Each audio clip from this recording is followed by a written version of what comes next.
are you? Senator Bernie Sanders.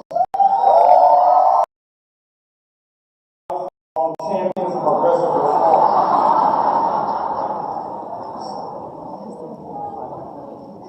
In case you forgot, spanning from his time at the University of Chicago in the 1960s until the present day, as the longest-serving independent in congressional history and a former mayor of Burlington, Vermont, Senator Sanders has consistently fought for working-class families all across America.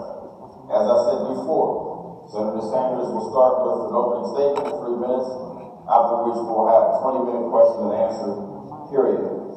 Join me in really welcoming Senator Bernie Sanders.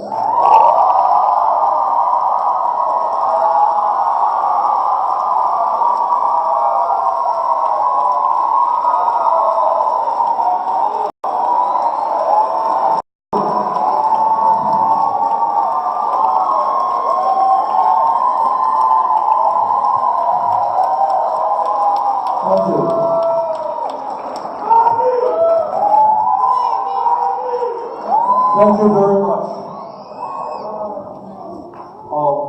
Let me first start congratulate all of you, Gamaliel, for what you are doing in the fight for justice. In many respects, that is what our campaign is about. And we have the radical idea that maybe we should have a government in Washington whose principles are based on love and compassion and justice, not greed and corruption and divisiveness.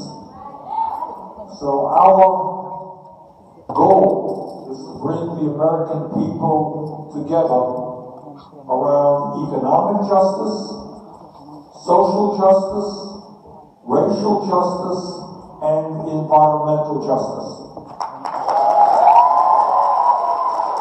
And our campaign and what our administration will also be about is the understanding that I know all of you are already aware of, that real change, I'm not talking about superficial change, that real change never takes place from the top on down. It's not a president signing something.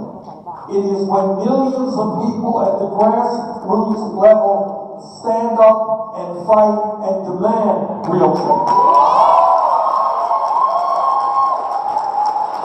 That is the history of the labor movement. It's the history of the women's movement, the history of the civil rights movement, the history of the gay rights movement, and the history of all social justice movements.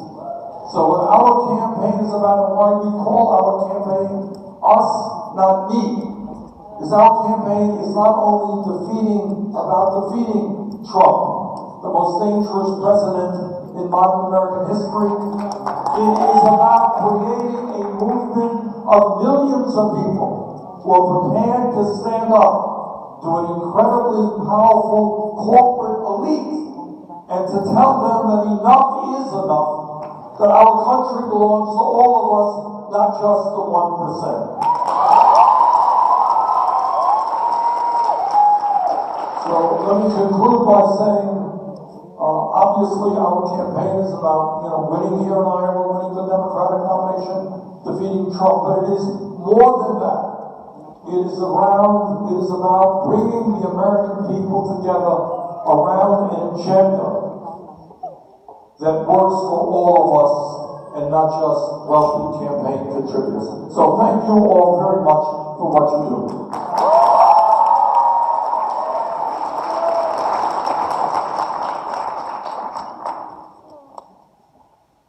My name is Charlie Gentry. In 2012, I was released from prison for serving 7 years for multiple convictions of fraud. At that time in my life, I had rehabilitated myself, was employed at Bush Stadium, volunteering in my community for social justice and criminal justice reform until 2016. I was arrested and sentenced to 3 years for property damage for a car door after me and my ex-girlfriend for 2.5 years and was released. I am trying to rebuild my life for a second time. My conviction history has been a barrier to pursuing my educational dreams, restarting a meaningful career with sufficient pay, and securing safe housing. Senator Sanders, if elected president, will you take action to close the gap on disenfranchisement by incentivizing states to adopt policies from the First Step Act, such as easing mandatory minimums in sentencing and utilizing good time credit systems? If elected, would you take action to expand the First Step Act to include a Second Step Act, which would focus on the reintegration of formerly incarcerated individuals into society by nationally banning the box for employment and housing? Well, first of all, thank you for your courage.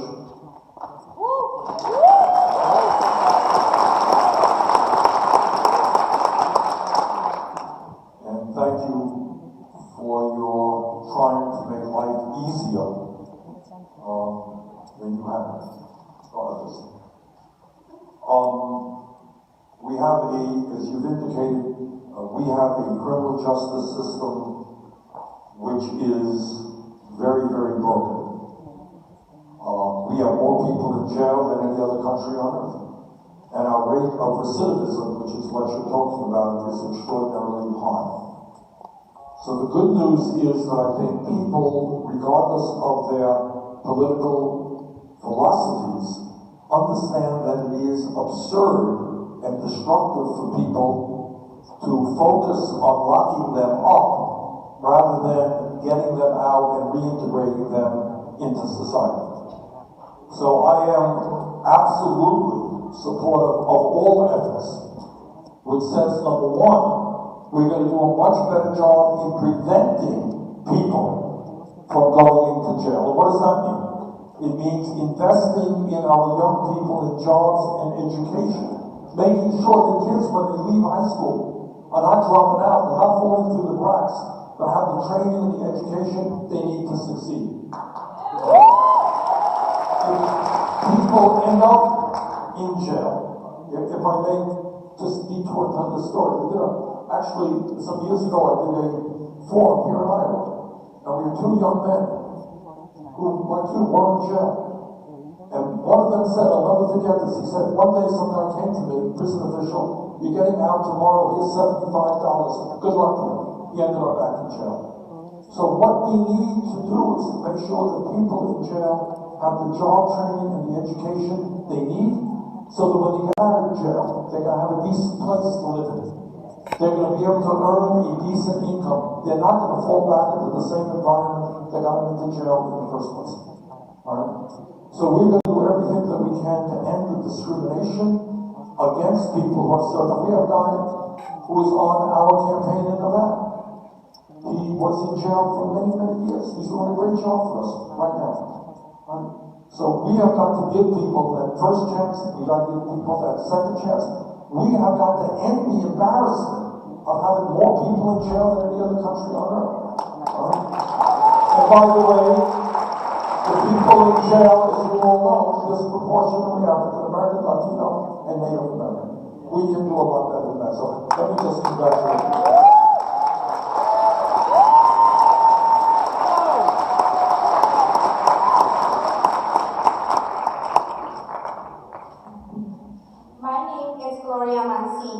I was brought to the United States at the age of 9 years old. A few years ago, I was separated from my 2 children, and because of my undocumented status, I couldn't take a plane and bring them back. A border and unjust laws separated us. The process to get them back was very intense, costly, and required knowledge to be able to be done right. With all this, it took 6 months to be able to hug my kids in arms. My son, who was 5 years old, hated me for a long time because he couldn't understand why I was not able to cross a border and bring them back. My daughter, 3 years old, refused to leave the house, her safe place. My experience had a happy ending, but to many families that have been separated and are living is a living nightmare. Senator Sanders, if elected president, will you take action to reunite families who have been separated at the border and provide them with the access to necessary resources to support healing? If elected, will you commit to significantly reducing military presence at the border and ending the policy of zero tolerance? Absolutely, in all cases.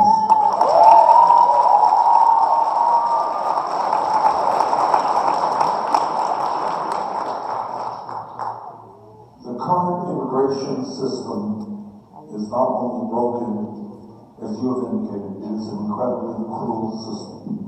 There are very few people in America who support the idea of a mother not being able to be with her young children.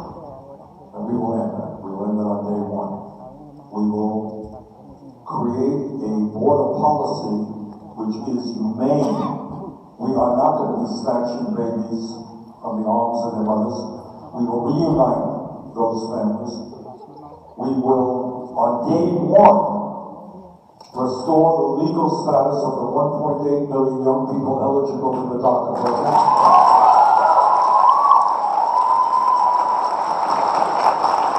And I sincerely believe that we will be able to do what the American people want, and that is comprehensive immigration reform and a path towards citizenship for the 11 million undocumented in this country. I am the son of an immigrant. My dad came from Poland at the age of 17 with no money, couldn't speak a word of English. Never made any money, but I understand a little bit about the immigrant experience. And you know, and I know, that immigrants have helped to build this country. The immigrants are out there today doing some of the hardest, lowest paying jobs, providing us the food that we need, etc., etc. So under our administration, most importantly, this is my first, most basic promise to you, we will end the demonization of the undocumented people in this country.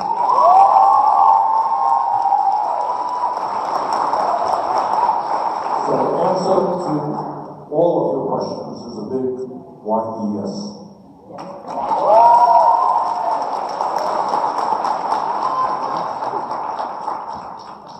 My name is Quinton Brookshire. I'm an 8th grade student in a local middle school, which is not my home school. The reason I'm in a different school is because of the discipline practices. I remember being in the 1st grade and my teacher was nice to all the white kids and not the black kids. They kept suspending me and eventually put me in a different school. I was angry when I looked at the other kids that had done the same thing but were not in the same kind of trouble. I feel that the discipline has been unfair. Senator Sanders, if elected president, will you create federal legislation that implements restorative justice rather than punitive discipline practices for all schools receiving public funding? Absolutely. You know, we can toss out a lot of horrible statistics about what's going on in America. And when we do, one of the statistics that we want to toss out is that unless we change the system, 1 out of 4 African American male babies today will end up in the criminal justice system. That is beyond unspeakable. And there are many reasons for that, and you've given us one reason. What we will do is end the school to jail pipeline. What we need to do is to have the counselors and the staff support that we need to make sure that kids get the support and the help they need to get their lives together, and to make sure that they don't fall through the cracks. So to answer your question, and not in addition to that, what we have got to do is substantially increase federal funding for low-income Title I schools. So we're going to triple funding for that. schools not only need good teachers, that's a whole other issue, they need the wraparound services that will enable the kids to get, and their parents, to get the support they need. And I am pledged to do that. So thank you very much for your question. Thank you so much.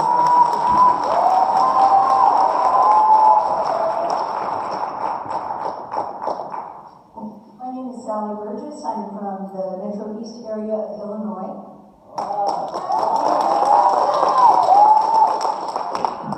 My name is Judith Garcia. I live in Pilsen, located on the southwest side of Chicago. I'm also a leader in the Southwest Environmental Alliance, one of several groups in Chicago addressing environmental racism in our communities.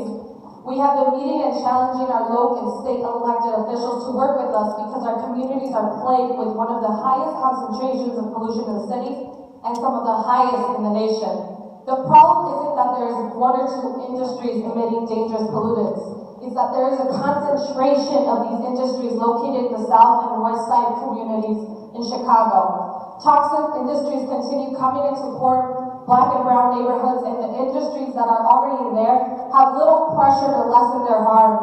The children in our communities play and go to school next to companies like asphalt plants that continue to make them sick. Our communities continue to suffer from higher risk of respiratory illnesses, heart complication, and other illnesses.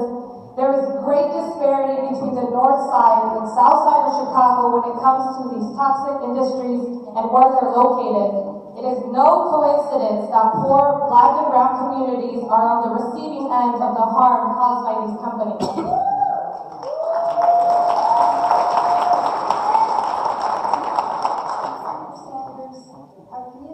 Tired of these industries contributing to making our children sick. Tired of having our concerns dismissed as football. Tired of presidents who don't listen to the science. Tired of there not being enough elected officials to help us remedy the problem. Tired of this blatant racism.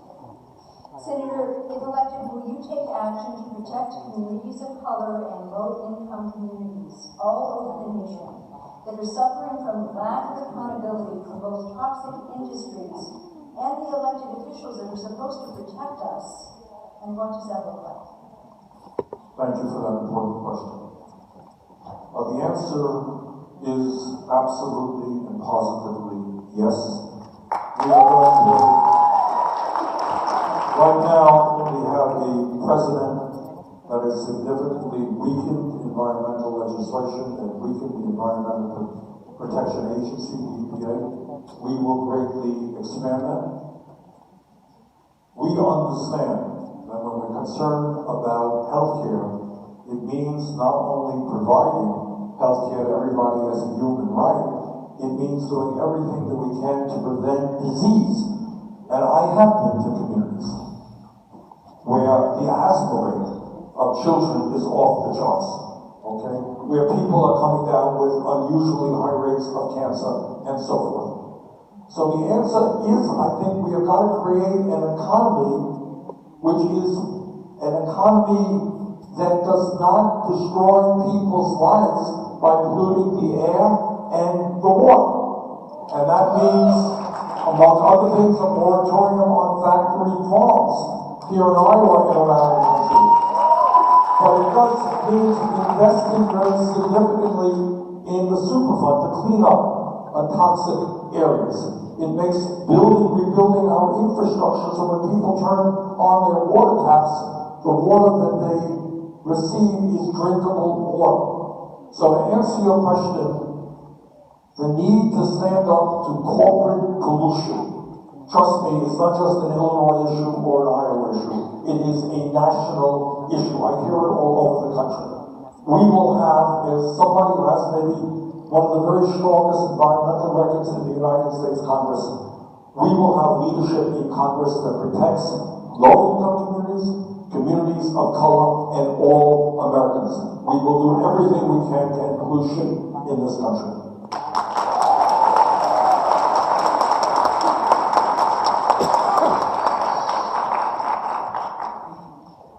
Good afternoon, Senator Sanders. My name is Brian Munoz.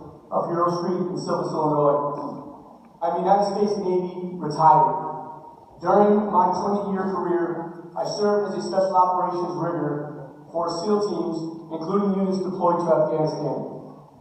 Unfortunately, I have seen the results of war in the Middle East as it pertains to our servicemen and women, and I am concerned about the recent escalation of tensions in the region.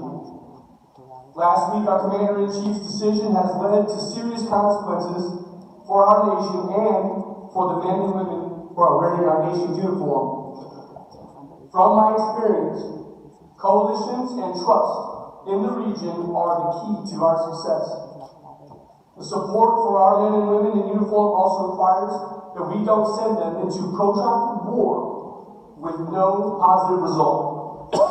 If elected president, how will you get us out of protracted wars in the Middle East? Secondly, will you ensure continued funding for psychological and rehabilitative services for those men and women returning from these wars, and also the development of further programs that will provide them with a better quality of life?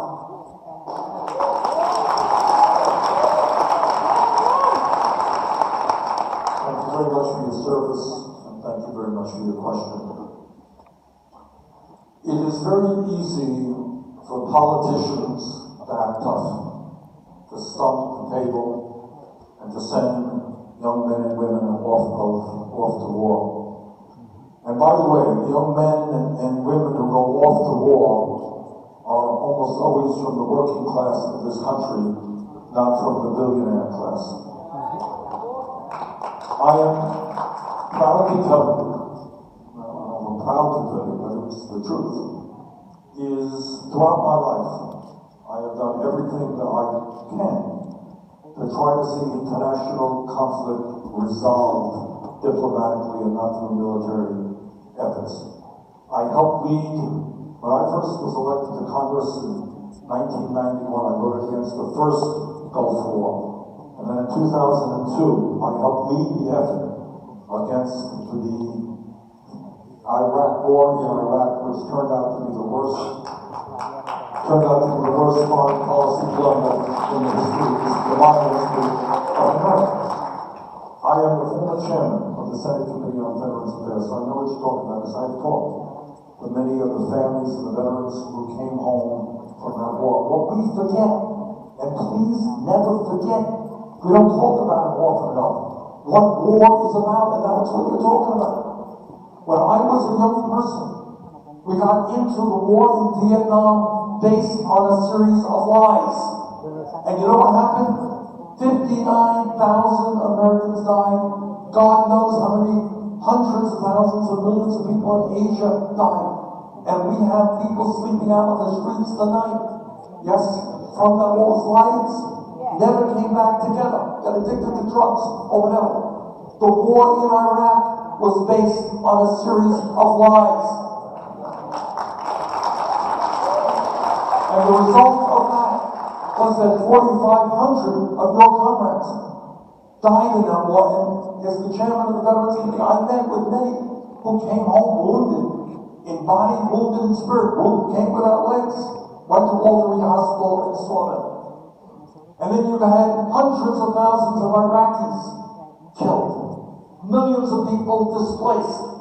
And after all of that suffering, and trillions of dollars spent that could be used for environmental protection, could be used for education, that we can use for all kinds of needs in this country. So to answer your question, this is an issue I feel very passionately about. I'm not saying to you that military force in certain cases may not be necessary. It may be. But what we have got to understand is the horror of war, what it does to your comrades. People who came home with PTSD, who lost their marriages, lost their kids, lost their jobs. All right?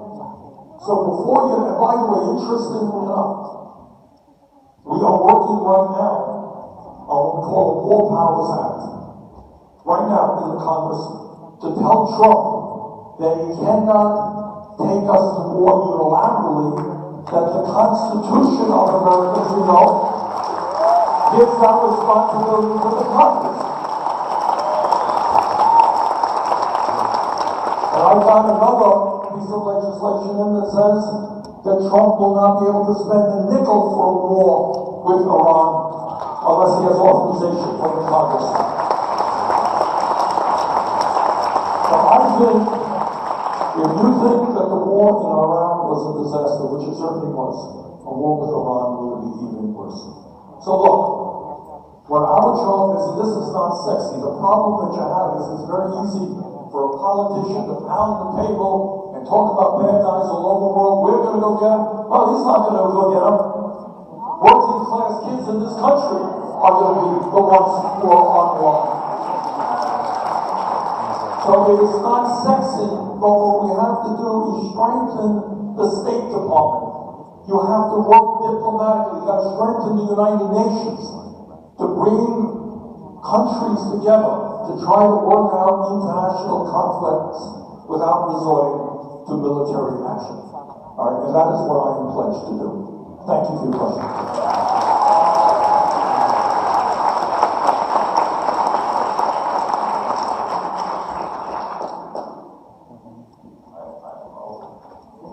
I think it's on. It is on.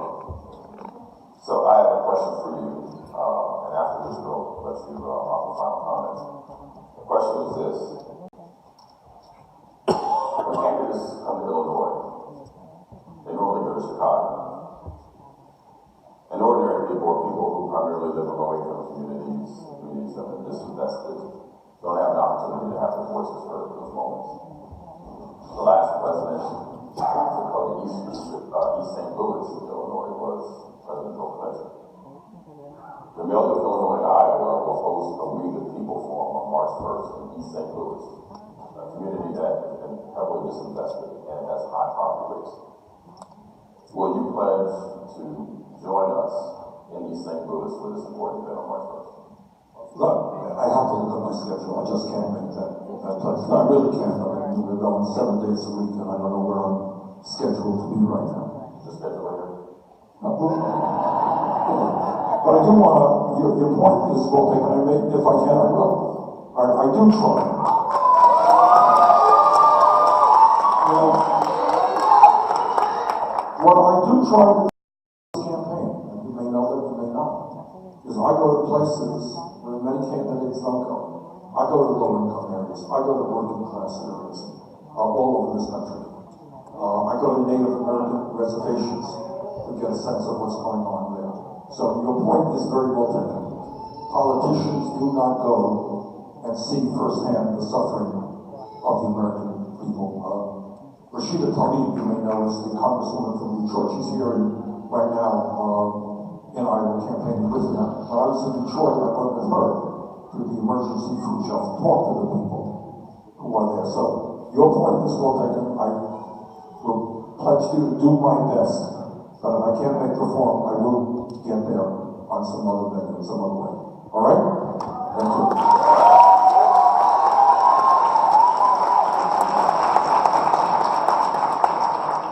Well, let me just conclude by saying very few words. First of all, thank you for inviting me, and thank you, more importantly, for the great work that you are doing. Every question that has been asked is of extraordinary importance and speaks to the fact that in America today, for low-income and working-class families, there are enormous challenges. And these challenges we didn't deal with, like low wages.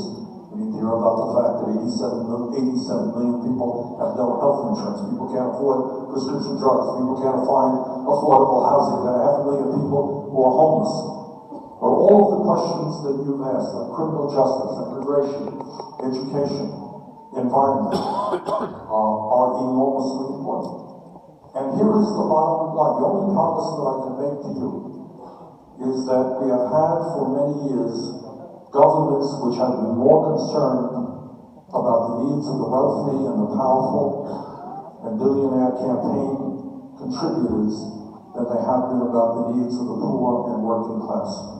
If elected president, we will create a government that works for all of us and not just the people on top. But let me also say this. No president can do it alone. Right? The powers of Wall Street, and the prison industrial complex, by the way, and the insurance industries, and the drug companies, and the military industrial complex. These are very powerful people. And what we have got to recognize is that the only way we bring about change is when we all stand up together and fight for justice. Every one of these issues is a justice issue, and that's what we are pledged to fight for. So, if elected president, I look forward to working with all of you on all of these issues to transform our country so that it works for all of us and not just the people of the money. Thank you all very much.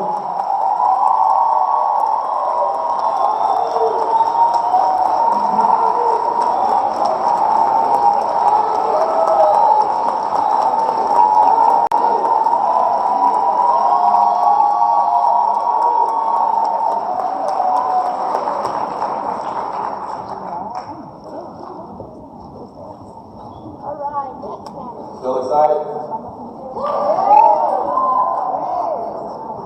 Some of you may not be familiar with Quad City's interfaith and familial of Illinois and Iowa. So this time, let's take a look at the organization. This video.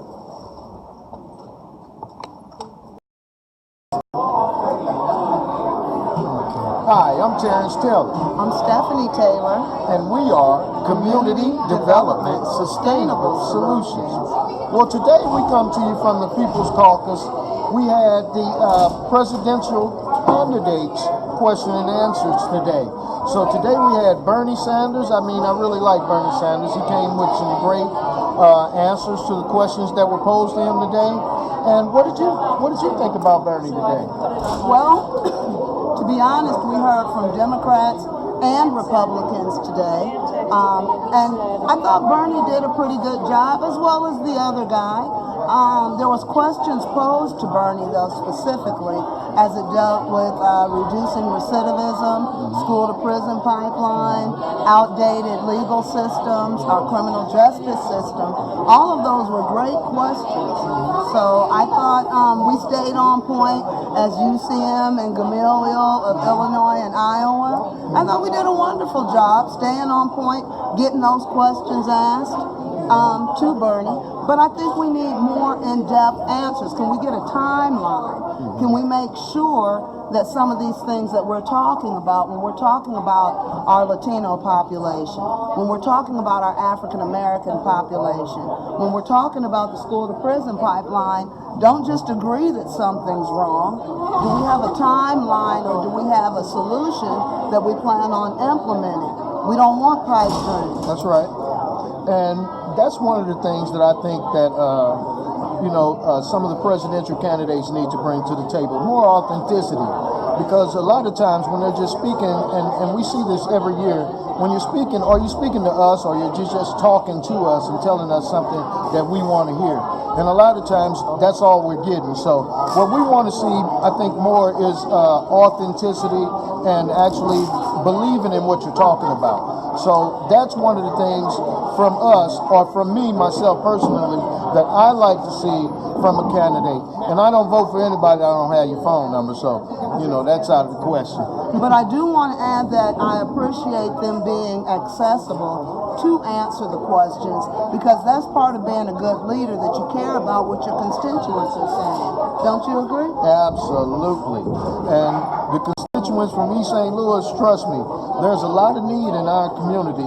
So some of the things that they're talking about, we definitely want to make sure that our community is addressed, and some of those issues that we have are addressed with these presidential candidates. Because as everybody know, if you're not at the table, what are you, Stephanie? You was for dinner. That's right. Okay, now together we rise. Absolutely. And again, please know, we come out to these events because we want to be informed. We want you to be informed. And when you go by City of Champions Broadcasting, give them a thumbs up on YouTube and on Facebook, because Larry Duncan Allen does a great job keeping us informed and recording events such as this, so that you can make your decisions as this important election comes up. All So right. thank you very much, Larry. All right, Larry, and we can't miss the bus, so come on. Oh, all right. Together what? Together what? Together we rise, baby. Together we ride, baby. Together we ride.